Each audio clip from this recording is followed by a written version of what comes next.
High, আমি সুকন্যা। হ্যাঁ, ঠিকই ধরেছেন, প্রোক্রাস্টিনেশনের সিইও। প্ল্যান করি আজ, শুরু করি কাল। তবে লাস্ট ভিডিওতে আমার ফ্রেন্ডসরা স্পেশালি সাকি এত এনকারেজ করেছে, I thought I should start. 1 মাস আগে ঠিক এভাবেই রেডি হচ্ছিলাম খুব স্পেশাল একটা ট্রিপের জন্য। মাথার যে কটা চুল আছে সেগুলো টেনে টুনে আঁচড়ে গেট রেডি উইথ মি হাতে করে দেওয়ার চেষ্টা করছিলাম আর কি। তারপর সানস্ক্রিন লাগাতে গিয়ে খেয়াল করি এস্থেটিক না হোক, ব্যাকগ্রাউন্ডে গামছা।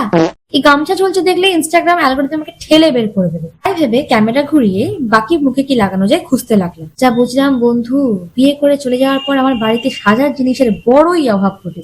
এই করতে করতে নোটিস করলাম বাবা অনেকক্ষণ থেকে দেখছে আর বোঝার চেষ্টা করছে যে আমি কি করছি। যাই হোক, এত কিছু করেও মুখে গ্লো না করায় লাইটটা জ্বালাতে চলে গেলাম।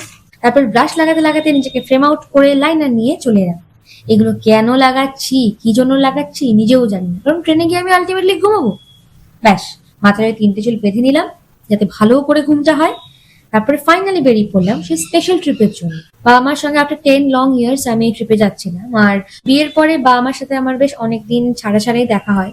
তো এটা ভেবেই খুব ভালো লাগছিল, আবার বেশ কটা দিন ওদের সঙ্গেই থাকবো, নতুন জায়গা এক্সপ্লোর করবো। সেই জন্য এই ট্রিপটা আমার কাছে খুব স্পেশাল ছিল। কোথায় যাচ্ছিলাম এটা নেক্সট ভিডিওতে বলছি।